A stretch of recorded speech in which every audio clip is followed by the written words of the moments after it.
Hi hello Swathi Ganga Kannada YouTube ಚಾನಲ್ಗೆ ಎಲ್ಲರಿಗೂ ಸ್ವಾಗತ ಸುಸ್ವಾಗತ. ನೋಡಿ, ಇವತ್ತಿನ ದಿವಸ ನಾವು ಶನಿವಾರ ದಿವಸ ಎಲ್ಲೆಲ್ಲ ಹೋಗಿದ್ವಿ, ಯಾವ ಒಂದು ದೇವಸ್ಥಾನಗಳು. ಇವತ್ತು ಫುಲ್ಲು ಡೇ ಹೋಲ್ಸೇಲಾಗಿ ಬರೀ ದೇವಸ್ಥಾನ ಅಂತಲೇ ಬೆಳಗ್ಗೆಯಿಂದ ಸುತ್ತಿರುವಂಥದ್ದು. ಮಕ್ಕಳನ್ನ ಕರ್ಕೊಂಡು ಬನ್ನಿ, ಎಲ್ಲೆಲ್ಲಿ ಹೋಗಿದ್ವಿ, ಏನೇನು ಮಾಡಿದ್ವಿ, ಯಾವ್ಯಾವ ದೇವಸ್ಥಾನಕ್ಕೆ ವಿಸಿಟಿಂಗನ್ನು ಕೊಟ್ಟಿದ್ವಿ, ಅಲ್ಲೇನೆಲ್ಲ ಒಂದು ಅನುಭವ ಆಯಿತು ಅನ್ನೋವಂಥದ್ದನ್ನು ಕಂಪ್ಲೀಟ್ ಆಗಿರೋವಂಥ ಮಾಹಿತಿನ ವೀಡಿಯೋದಲ್ಲಿ ಕೊಡ್ತೀನಿ. ವಿಡಿಯೋ ಇಷ್ಟ ಆಗ್ತಾಯಿದ್ರೆ ಲೈಕ್ ಮಾಡಿರಿ, ಶೇರ್ ಮಾಡಿರಿ, ಸಬ್ಸ್ಕ್ರೈಬ್ ಮಾಡಿಕೊಂಡು ಸ್ವಾತಿ ಗಂಗಾ ಕನ್ನಡ ಯೂಟ್ಯೂಬ್ ಚಾನಲ್ಗೆ ಎಲ್ಲರೂ ಸಪೋರ್ಟ್ ಮಾಡಿ ಅಂತ ಕೇಳ್ಕೊಳ್ತೀನಿ.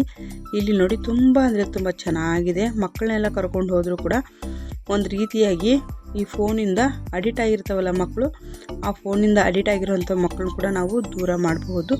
ಹೇಗಂದರೆ ನೋಡಿ, ಬನ್ನಿ, ಇವತ್ತು ಶನಿವಾರ ಆಗಿರೋದ್ರಿಂದ ಈ ರೀತಿಯಾಗಿ ಬಾಗಿಲಿಗೆ ನೀರು ಹಾಕ್ಬಿಟ್ಟು ಸಣ್ಣದಾಗಿ ಒಂದು ರಂಗೋಲಿಯನ್ನು ಹಾಕ್ಕೊಂಡಿದ್ದೀವಿ.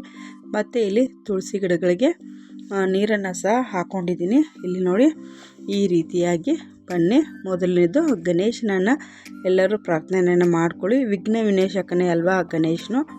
ಹಾಗಾಗಿ ಗಣೇಶನಿಗೆ ಎಲ್ಲರೂ ಒಂದು 21 ನಮಸ್ಕಾರಗಳನ್ನು ನೀವು ಎಲ್ಲಿದ್ದೀರಿ ಅಲ್ಲೇನೇ ಹಾಕ್ಕೊಳ್ಳಿ.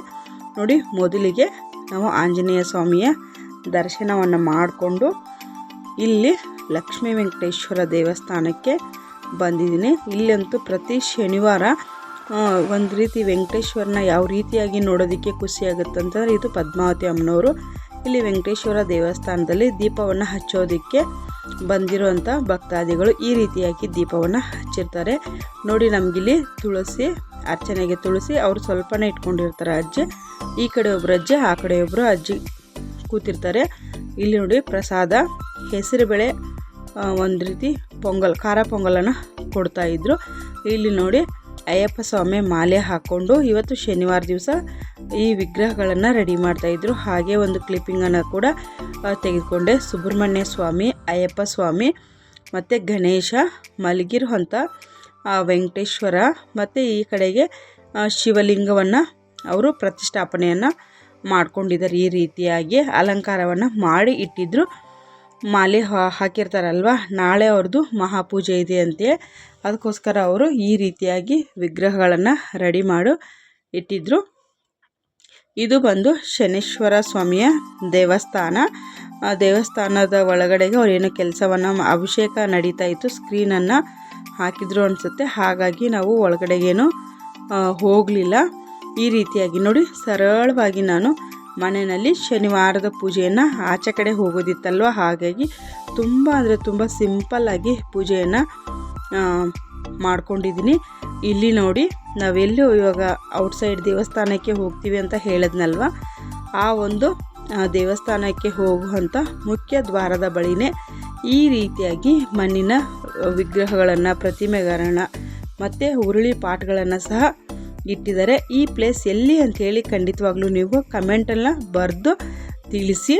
ಇಲ್ಲಿ ಏನು ಜನ ಅಂದರೆ, ಇಲ್ಲಿ 7 ದಿವಸಗಳ ಕಾಲ ಒಂದು ರೀತಿಯಾಗಿ ಉತ್ಸವ ನಡೀತಾ ಇತ್ತಂತೆ. ಇಲ್ಲಿ ಬ್ಯಾನರ್ಗಳು ಕೂಡ ಹಾಕಿದ್ದಾರೆ. ನಾಳೆಗೆ ಲಾಸ್ಟ್ ಡೇ. ಯಾರೆಲ್ಲ ಒಂದು ಬನಶಂಕರಿ ಸುತ್ತಮುತ್ತ ಇದ್ದೀರೋ, ಇದು ಅಲ್ಲಿ ನಿಯರೆಸ್ಟಾಗಿ ಬರೋವಂಥ ಒಂದು ದೇವಸ್ಥಾನ. ಹೋಗ್ಬಿಟ್ಟು ಬನ್ನಿ. ಎಷ್ಟು ಕ್ರೌಡ್ ಇತ್ತು ಅಂತಂದರೆ, ಯಪ್ಪ, ನಾವು ಹೋಗಿದ್ದು ನಮಗೆ ಗೊತ್ತಿಲ್ಲ. ಅಲ್ಲಿ 1:30ಗೆ ದೇವಸ್ಥಾನ ಕ್ಲೋಸ್ ಅಂತೆ. ಬಟ್ ಆದರೆ ಆ ವಿಷಯ ನಮಗೆ ಗೊತ್ತಿಲ್ಲ. ನಾವು ಹೋಗೋದಕ್ಕೇ ಅಲ್ಲಿ ಆ ಒಂದು ಆ ಪ್ಲೇಸ್ಗೆ ಹೋಗಿ ನಾವು ರೀಚ್ ಆಗೋದಕ್ಕೆ ನಮಗೆ 2.5 hour ಬಸ್ಸಲ್ಲೇ ಬೇಕು. ಇವಾಗ ಶನಿವಾರ ಆಗಿರೋದ್ರಿಂದ ಏನು ಟ್ರಾಫಿಕ್ ಕೂಡ ಅಷ್ಟೊಂದು ಇರಲಿಲ್ಲ. ಹಾಗಾಗಿ ಆದರೂ ಕೂಡ ನಮಗೆ 2 hour ಆಗಿದೆ. ಇಲ್ಲಿ ಎಲ್ಲ ಏನಂತಂದರೆ, ಇಲ್ಲಿ ಒಂದು ಅನುಭವ ಕೂಡ ಆಯಿತು ಸ್ನೇಹಿತರೆ. ಏನು ಅನುಭವ ಅನ್ನೋದನ್ನು ಕೂಡ ನಾನು ನಿಮಗೆ ಮುಂದೆ ವಿಡಿಯೋದಲ್ಲಿ ತಿಳಿಸ್ಕೊಡ್ತೀನಿ. ಎಷ್ಟು ಜನ ಅಂತಂದರೆ, ಯಪ್ಪ, ನಾನು ಇಷ್ಟೊಂದು ಜನನ ನಾನು ನೋಡೇ ಇಲ್ಲ ಅಂತಲೇ ಹೇಳ್ಬೋದು. ಅಷ್ಟು ಜನ ಸ್ನೇಹಿತರೆ. ಚಿಕ್ಕ ಚಿಕ್ಕ ಮಕ್ಕಳೇನೆಲ್ಲ ಇದ್ದರೆ, ಏನೂ ಇಲ್ಲ ಅಂದರೆ ಹೊಯ್ಸಳದು ಈ ಪೊಲೀಸ್ ಗಾಡಿ ಬರುತ್ತಲ್ಲ, 2 ಗಾಡಿ ಏನಿಲ್ಲ. ಈ ಮುಖ್ಯ ದ್ವಾರದಿಂದ ದೇವಸ್ಥಾನ ಒಂದೇ ರೋಡು, ಬಸ್ ಸ್ಟಾಪಿಂದ ಪಕ್ಕದಲ್ಲಿನೇ ಒಂದೇ ರೋಡು. ಸ್ವಲ್ಪ ಹೋಗಬೇಕಷ್ಟೆ, ಒಂದು 100 ಮೀಟರ್ಸ್ ಇರಬಹುದೇನೋ, ಸ್ವಲ್ಪ ಒಂದು ಅಷ್ಟೇ, ಆ ಥರ 100 ಮೀಟ್ರ್ ಅಂತ ಇರಬಹುದು. ಅಷ್ಟು ದೂರ ಇದೆ ಅಷ್ಟೇ. ಅಲ್ಲಿ ನಮಗೆ ಅಷ್ಟು ದಾಟ್ರಿ ನಾವು ಆಚೆ ಕಡೆ ಬರೋದಕ್ಕೆ ನಮಗೆ 1 hour ಆಗಿದೆ. ಎಷ್ಟು ಕ್ರೌಡ್ ಇತ್ತು ಅಂಥೇಳಿ ಖಂಡಿತವಾಗ್ಲೂ ನೀವು ನೋಡಬಹುದು. ಚಿಕ್ಕ ಚಿಕ್ಕ ಮಕ್ಕಳನ್ನೇನ ಕರ್ಕೊಂಡು ಹೋಗಿದ್ರೆ ನಾವು ಅವ್ರನ್ನ ಕರ್ಕೊಂಡು ಬರೋದೇ ಒಂದು ದೊಡ್ಡ ಟೆನ್ಷನ್ ಅಂತಲೇ ಹೇಳಬಹುದು. ನಮಗೆ ಗೊತ್ತಿಲ್ಲ, ನಾವು ಅಲ್ಲಿ ಹೋಗಿದ್ದು ಆಲ್ರೆಡಿ 1:30 ಆಗಿತ್ತು, ದೇವಸ್ಥಾನ ಬಾಗಿಲು ಕ್ಲೋಸ್ ಆಗಿತ್ತು. ಇವಾಗ ಏನು ಮಾಡಬೇಕು, ಶಾಪಿಂಗು ಏನೇನೆಲ್ಲ ಶಾಪಿಂಗನ್ನು ಮಾಡಿದ್ವಿ ಅನ್ನೋದನ್ನು ಸಹ ನಾನಿಲ್ಲಿ ತಿಳಿಸ್ಕೊಡ್ತೀನಿ. ಇಲ್ಲಿ ಗೋಮತಿ ಚಕ್ರ ಆಗಿರಬಹುದು, ಕವಡೆಗಳಾಗಿರ್ಬೋದು, ಶಂಕು ಆಗಿರಬಹುದು, ಮತ್ತು ರುದ್ರಾಕ್ಷಿ, ಮತ್ತು ಫುಡ್ಡು ತುಂಬ ಉಪ್ಪಿನಕಾಯಿ, ವೆರೈಟಿ ಆಫ್ಸು ಉಪ್ಪಿನಕಾಯಿಗಳು, ಮತ್ತು ಇಲ್ಲಿ ಸ್ವೆಟರ್ಸು, ಟೀ ಶರ್ಟ್ಸು, ಆಮೇಲೆ ಚಿಕ್ಕ ವಯಸ್ಸಲ್ಲಿ ನಾವು ಹಾಕ್ಕೊಳ್ತಾ ಇದ್ವಿ ಕೈಗೆ ಒಂಥರ ಅಚ್ಚು ಮೆಹಂದಿ ಅದು ಇತ್ತು. ಮತ್ತು ಬಟ್ಟೆಗಳು, ಟಾಯ್ಸು, ಮಕ್ಕಳಿಗೆ ಒಂದು ರೀತಿಯಾಗಿ ಕಿವಿ ಓಲೆಗಳಂತೂ ಕಣ್ಣಿಗೆ ಹಬ್ಬ ಸ್ನೇಹಿತರೆ. 100 ರೂಪಾಯಿಗೆ ಜೊತೆ ಇದೆಲ್ಲ ಇಲ್ಲಿ ಏನು ಹಾಕಿದಾರೋ ಇದೆಲ್ಲ 100 ಜೊತೆ ಬಂದು 100 ಅಂತೆ. ಅಂದರೆ ಸ್ವಲ್ಪ ದುಬಾರಿನೇ ಇತ್ತು, ಅಫೋರ್ಡಬಲ್ ಪ್ರೈಸಲ್ಲಿ ಕೂಡ ಇತ್ತು. ಇದೆಲ್ಲ ಕೀ ಬಂಚ್ ಎಲ್ಲ 30 ರೂಪೀಸ್ ಅಂತೆ. ಮತ್ತು ಇಲ್ಲಿ ತುಂಬ ವೆರೈಟಿ ಆಪ್ಸ್ ಇತ್ತು. ಇಲ್ಲಿ ರಂಗೋಲಿ ಅಚ್ಚುಗಳಿತ್ತು. ನಾನು ಕೂಡ 2 ರಂಗೋಲಿ ಅಚ್ಚುಗಳನ್ನ ಚಿಕ್ಕ ಚಿಕ್ಕದಾಗಿ ಹೊಸಲು ಅಕ್ಕಪಕ್ಕದಲ್ಲಿ ಹಾಕೋದಕ್ಕೆ ಬೇಕಿತ್ತು, ನಾನು ಕೂಡ ತೆಗೆದುಕೊಂಡೆ. ಇಲ್ಲಿ ನೋಡಿ, ಇಲ್ಲಿ ತುಂಬ ಚೆನ್ನಾಗಿ ನೀರು ಅನ್ನೋವಂಥದ್ದು ಬರುತ್ತೆ. ಹೆಂಗಂದರೆ ಗರುಡದ ಒಂದು ಬುಡದಲ್ಲಿ ಬಂದಿರೋ ರೀತಿಯಲ್ಲಿ ಈ ನೀರು ಅನ್ನೋವಂಥದ್ದು ಬರ್ತಾ ಇರುತ್ತೆ ನೋಡಿ. ನಾವು ಕರೆಕ್ಟಾಗಿ ಅಲ್ಲಿ ದೇವಸ್ಥಾನದಕ್ಕೆ ಮನೆಯಿಂದ ನಾವು ಬಿಟ್ಟಿದ್ದು 11 ಗಂಟೆ ಅಂದರೆ ನಾವು ಹೋಗೋದಕ್ಕೆ, ಅಲ್ಲಿ ಹೋಗಿ ರೀಚ್ ಆಗೋದಕ್ಕೆ 1-1/4 ಗಂಟೆ ಆಗಿತ್ತು. ಈ ರಶ್ಶಲ್ಲಿ, ಈ ನುಗ್ಲಲ್ಲಿ ನಾವು ದೇವಸ್ಥಾನಕ್ಕೆ ಹೋಗೋಷ್ಟೊತ್ತಿಗೆ ದೇವಸ್ಥಾನ ಬಾಗಿಲು ಹಾಕೇ ಬಿಟ್ಟಿದ್ರು. ಅಲ್ಲಿ ಅಕ್ಕಪಕ್ಕದಲ್ಲಿ ಸ್ನೇಹಿತರು ಒಂದು ಹೋಟೆಲ್ ಕೂಡ ಇಲ್ಲ. ಬಜ್ಜಿ ತಿನ್ಬೋದು, ಬೋಂಡಗಳು, ಈ ಮಿಕ್ಚರ್ಗಳು ತಿನ್ಬೋದು, ಆಮೇಲೆ ಪುಳಿಯೋಗರೆ ಗುಜ್ಜಂತೆ, ಶೇಂಗಾ ಚಟ್ನಿ ಅಂತೆ, ಈ ಥರದ್ದೆಲ್ಲ ಬಂದಿದೆ. ಬಟ್ ಅದರಲ್ಲಿ ಊಟ ಅನ್ನೋವಂಥದ್ದು ಇಲ್ಲ. ಮಿರ್ಚಿ ಬಜ್ಜಿ ಆಗಿರ್ಬೋದು, ಬಾಳೆಕಾಯಿ ಬಜ್ಜಿ ಆಗಿರಬಹುದು, ವೆರೈಟಿ ಆಪ್ಸ್ ಇದೆ. ತರಕಾರಿ ಎಲ್ಲ ಅಲ್ಲಿ ತುಂಬ ಕಡಿಮೆ ರೇಟ್ ಅಂತಲೇ ಹೇಳಬಹುದು. ಪರ್ kg ಈ ಒಂದು ಏನಪ್ಪ ಇದು ಮೂಲಂಗಿ, ಸೀಮೆ ಬದನೆಕಾಯಿ ಅವೆಲ್ಲ 20 ರೂಪೀಸ್ kg ಅಂತೆ. ಆದರೆ ದೂರ ಇರೋದ್ರಿಂದ ನಾವೇನು ಅದನ್ನೆಲ್ಲ ತೊಗೊಳಕ್ಕೆ ಹೋಗಿಲ್ಲ. ಸೊಪ್ಪಂತೂ ಸಖತ್ ಫ್ರೆಶ್ ಆಗಿತ್ತು, ಬರೀ 10 ರೂಪೀಸು ಅಂತೆ ಅಲ್ಲಿ ಅಷ್ಟೇ.